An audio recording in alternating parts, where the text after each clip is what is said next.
Where are we going? North. Welcome to Dungeons and Dragons. Therapeutic benefit in role-playing games. Welcome to Dungeons and Dragons. Oh yeah, baby. Your presence requested in exchange for treasures. Are we talking one treasure each? Count that.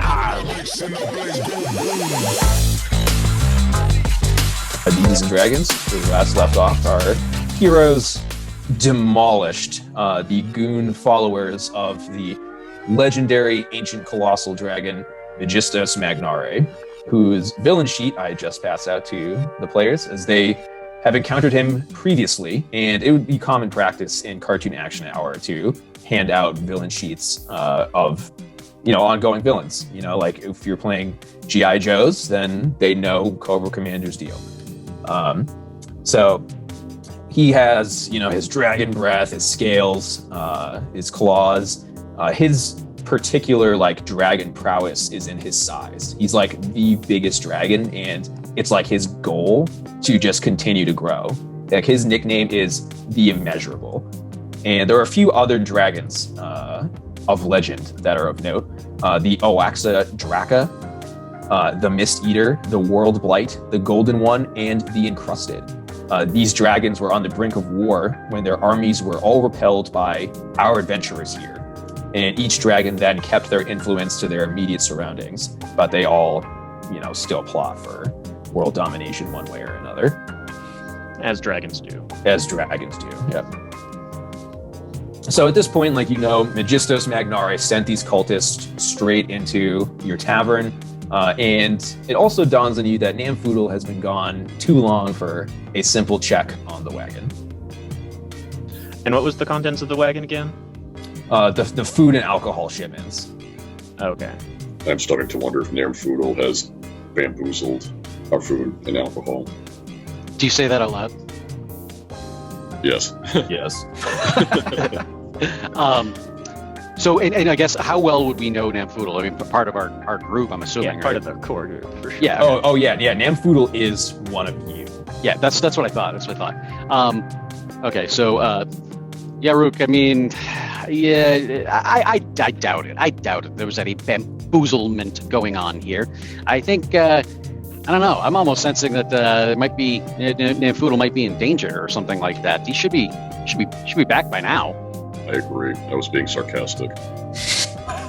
Oh, sometimes I have a hard time picking up sarcasm.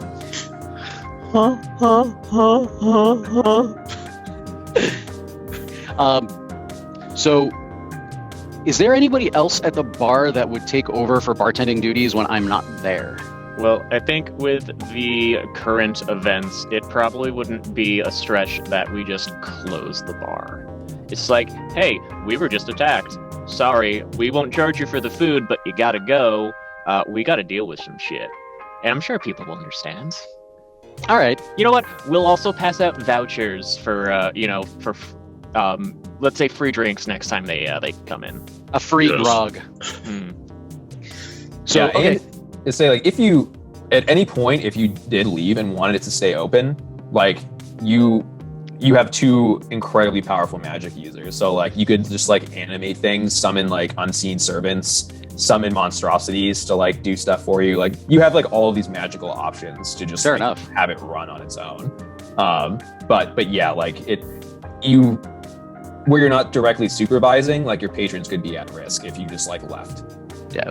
So I think I like that idea. So I'm gonna step kind of out from behind the bar, and I'm gonna say exactly what Tony just said. It's okay, guys, we've just been attacked. We need to calm down, close down, so we can kind of deal with whatever just happened here. So I start handing out free vouchers for a free drink next time they come in. It's we're not going to charge for any of the food or anything here tonight, but anything that you haven't paid for yet, but you do need to leave. We've got things to attend to. So yeah, the patrons all leave respectfully. They all respect your whatever you say. Yeah. There'd be another combat if they didn't. Yeah. The only person who doesn't leave is Fog, who is just kind of waiting for a direct command from Cog. I don't want to play this game. What? Where do you have somewhere to be? Where's your family? I gave up my family to follow in your footsteps. That's not really wise. They're big footsteps to fill. They are indeed. I thought you were going to say something inspiring like family's important, but nope, just footsteps. Just it's all about me, Tony. Yeah, like Fogg explains how like his particular like war band is all about family and like all these values and stuff. Where like Cog is like such like an individual, and he's like the pinnacle of all orcs. So like no other orcs get to stand beside him. So he's like, I wanted to be just like you, so I like, forsook my family to like also be like you. And then Cogs is kind of like, nah. Did you even read the legends of my tale? And I go on to make this extremely long family history, basically the conclusion of which is, like, I didn't really have a choice because, like, my family was killed in a war. I didn't leave my family to become Cog. I became Cog because of tragedy. So I'm telling you, he's a fool. Fog's kind of processing it like, so I need to kill my family? And he's like... And then Venus just comes out of nowhere and puts her arm around Fogg, and he's just like, well, if you need a tragic backstory, I Venus! What? He's not gonna kill another teenager's family. Not today. The last one had a lot of money. And she'll kind of sulk away. Yet the last one was an evil mage that was mind controlling the children of the village. Money! Different priorities. You two, stop bickering. Stop bickering. We gotta figure out what's going on with Namfoodle and our shipment here. So Fogg, Yes. yeah. So Fogg like kind of witnesses this whole exchange and like what he's been told, and he's like, all right, so I will go into the woods in seclusion until your return, is like what he comes to. So he leaves. The group then goes like through the path that the wagon would take to deliver the goods, and you can see that there's clearly been some scuffle here. The wagon is overturned. All of the supplies and goods are all accounted for, so it was clearly not some sort of like robbery. And like, again, like you come to that pretty quickly, you're like, Ewan's there like examining, like the checklist, like, yep, like all the food and the alcohol is here. And like Venus kind of like taking the shadows like over the landscape and like feeling like for any like lingering energies and auras, or if magic was used, whatever like creepy thing that can be done to figure out what's going on. Cog with his animal instincts is just kind of like smelling the area, like, like to see like if for any like animals, or if he could detect like any past. And Yaruk just stands there encouraging the group with more poetry. And is pulling inspiration, is like, this is like an event that could perhaps, generate poetry. So you all learn pretty quickly, like, I won't make you roll for any of this, like, there are dragon claw marks, like you can smell dragon, and the fact that Namfoodle was captured at all clearly required somebody of power. So you come to the conclusion that Megistus himself lured one of you out and captured them. And I have come to the conclusion that Magisto Maganeri has drawn us out and kidnapped one of us, the Thinker. Venus says in a dry, sarcastic tone. Would like to motivate all of us with a haiku. Please do. Adventurers, sky, dragon, fight, eat. A masterpiece, if I do say so myself. Bravo. So would we know where his like lair is then? Okay. So if that's the case, and we know where the lair is, I'm going to say something along the lines of, well, if this is who we think is actually behind all of this, and that's who actually has Namfoodle, north to the lair. So you you just kind of start like flying, like genie like arms in front. I think Venus would just kind of tear open space-time so we can just kind of step through it and walk into his lair, because we've been there before, probably dozens of times. We probably can just teleport there from memory at this point. Which is probably how he got the drop on us as well, because he too has been here multiple times doing this same thing. It's just, this week, the bard got captured. It was me last month. Yeah. Yeah. Month so before that. Yeah. You appear at the lair. You just like open like a pocket. Step on through. Say it's like a cartoon zipper. Just like walk on through, zip it back down, and you're at the lair. You see just like a massive cavern, and you look over. Namfoodle is trapped in a cone of silence. Do you want me to leave the room? That won't be necessary, Hodgkins. We can talk under the cone of silence. The cone of silence. I am deeply concerned about the conference room. What? How's that? He's concerned about the conference room. Oh. And like knowing like that Namfoodle is a powerful bard and uses like sound for like all of her magic, is now powerless inside of this. And you can see that there are several other like strange cages like that look like they would be.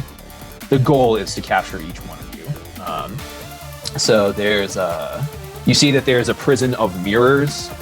You can tell that there's a cage that is like anti-magic, and there's like a bell that's inside of it constantly ringing. You see that there's an anti-gravity cube, and there's just this like weird viscous oil that's like kind of like flowing in place. So you look over and you're like, oh, so like they just wanted to capture all of us. At the back of the cavern, see like glowing eyes like open up, and the eyes are like the size of Cog's fist. He starts like revealing himself, and he like looks around. Who dares disturb my slumber? Yeah. Who dares? He's like, all right, you've all arrived to come and take back your bard. Well, you will try and succeed, but you know. Yes, we will try. With that, as he says, like, you know, we'll try, and I'm like, we'll succeed. I'm gonna try and cast a dispel spell on the cone of silence.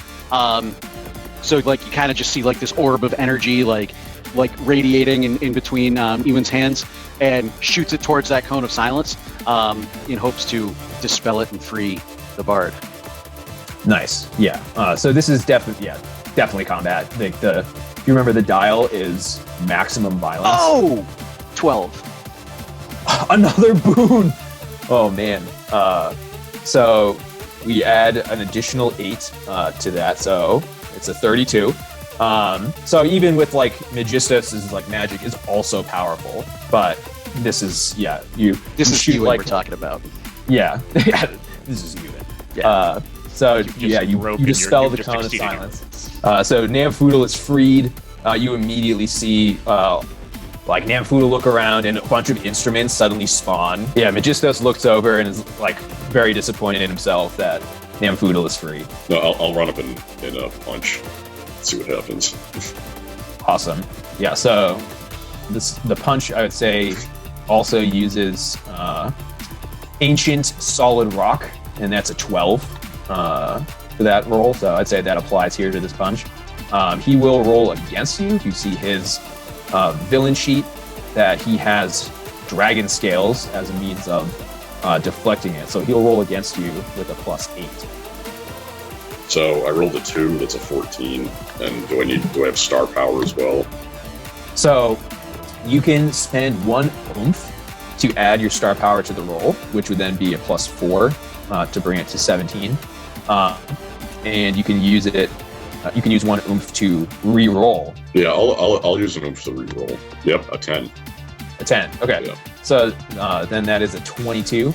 Magistus rolls a 13 to resist this punch. So the difference in the star power is 8. So technically, you just insta-defeated him. Yes. So, so yeah, you just you run up. He just punches him into a portal that I opened up to just send him away somewhere into the ether. Sure, World yeah. maximum! Yeah, world maximum. So Yaruk just kind of like, his run isn't like particularly like cool to watch. It's just kind of just like it's like big stone like body and everything, and you see him wind up, and Megistos like looks down, crosses his arms, like flexing his dragon scales, and you see him like go to wind up, and that's when he's like, let me add some oomph to it. And then he winds up a second time, and that second hit he shouts the world maximum, and he punches him. And this guy is like 50 feet, like he is so big, and you just like punch him into the air, and he would have smashed into the cavern, except then Venus does her zipper trick and just like and Megistos just goes flying through space, and the zipper closes. And the heroes have vanquished this episode's main villain. So it moves into Act 3, the resolution. So the heroes saved Namfoodle. Namfoodle's there like, oh man, guys, it was unreal. Like I didn't expect this trick, like the wagon had been disabled, like the wheels had just fallen off. It's like there's nothing to this. And I'm sitting there like, I guess it's a simple wheel repair, when all of a sudden Megistos just shows up out of nowhere, puts me in this cone of silence. I go, and then I can't say anything, and he captured me. And then he's going on and on about like, like I sent my cultists to the Mimic's Bane, and they're gonna come here like idiots, and I'm gonna put them in these special magic cages I made for them. Then you guys showed up, freed me, and just punched him into oblivion. Wow. We're great, aren't we? We are great. I'm actually not sure if it was Oblivion where I sent him. But actually, where did you send him? Who knows? Yeah, who knows? We'll find out in some future episode. Whoa, he's just spiraling around. It's like yeah, we just cut to like outer space. I'll get out of here and I'll come back to you. Except there's no sound in space. Cartoon! It's a cartoon. Just like arcane marks just like flowing behind him. Yeah. So then we cut back to the tavern itself. You got all the supplies there. Corned Beef, the legendary gnome, shows up for his party. You got all your supplies in time, and it just goes into this uproarious state. Fog shows back up. He's been like severely beaten out in the wilderness, but he survives. He's just covered in scratches and bruises. Again, just kind of bows before Cog, and it's just like third person like laughter and Cog like shaking his head. And unless you guys have anything else you want to add, then that's roll credits. I think as we roll credits as you hear all of that third-party laughter as everybody's kind of looking at Fog like, and fade.